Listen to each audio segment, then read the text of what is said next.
வணக்கம் நண்பர்களே, எப்படி இருக்கீங்க? நல்லா இருக்கீங்களா? ரொம்ப பசிக்குது. மேரி பிஸ்கட் எடுத்துட்டு வாங்க.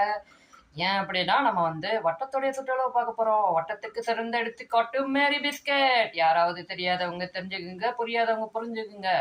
ஓகே, வாங்க வட்டத்தோடைய சுற்றளவுக்கான ஃபார்முலாக்கு போய்விடுவோம்.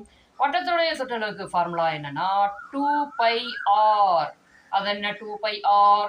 2னா நம்பர் 2, பைனா 22/7, ஆர்னா ரேடியஸ்க்கு ஏதாவது ஒரு மதிப்பு கொடுப்பாங்க. அது 7 அப்படின்னு வச்சுக்கோங்களேன். 2 × 22/7 × 7 அப்படின்னு இருக்கும். கீழே இருக்க 7 வச்சு மேல இருக்க 7 ஒரே அடிச்சிட்டோம்னா போயிடும். இப்போ எப்படி இருக்கும்? 2 × 22. அவ்வளவுதான். அது ரெண்டையும் பெருக்கிட்டீங்கன்னா உங்களுக்கு 44ன்னு வந்துடும். 7 ஆரம் உள்ள ஒரு வட்டத்தின் பரப்பளவு சுற்றளவு. அது என்ன? 44 அப்படின்னு கிடைச்சிடும். அவங்க என்ன கொடுக்குறாங்கன்னு பார்த்துக்கணும். சென்டிமீட்டரா இல்லைன்னா மீட்டரா எது கொடுக்குறாங்களோ அதை நீங்க ஆன்சர்ல இருந்து பிக் பண்ணணும். Okay, right.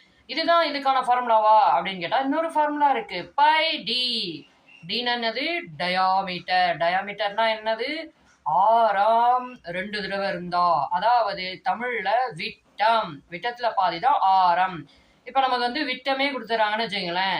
இப்ப ஆரம் 7, அப்ப விட்டம்னா அதை 2ஆல பெருக்குனா 14. இப்ப என்ன பண்ணணும்? நம்ம பை × d, பையோட மதிப்பு 22/7 × d மதிப்பு 14. கீழே இருக்க 7 வச்சு மேல இருக்க 14 டக்குன்னு அடிச்சிருங்க. இப்ப என்ன இருக்கும்? 22 × 2 அதே தான் வரும். பெருக்கினீங்கன்னா 44. ஓகேங்களா?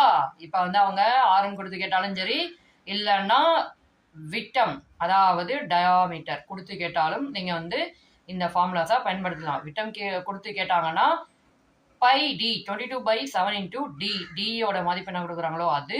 ஆரம் கொடுத்து கேட்டாங்கன்னா 2 × π × r, 2πr. பைக்கு மதிப்பு 22/7, ஆருக்கு அவங்க மதிப்பு கொடுப்பாங்க. நெக்ஸ்ட் வீடியோல பார்ப்போம். பிடிச்சிருக்கவங்க சப்ஸ்கிரைப் பண்ணி சப்போர்ட் பண்ணுங்க. நிறைய பேருக்கு ஷேர் பண்ணுங்க. பாய்.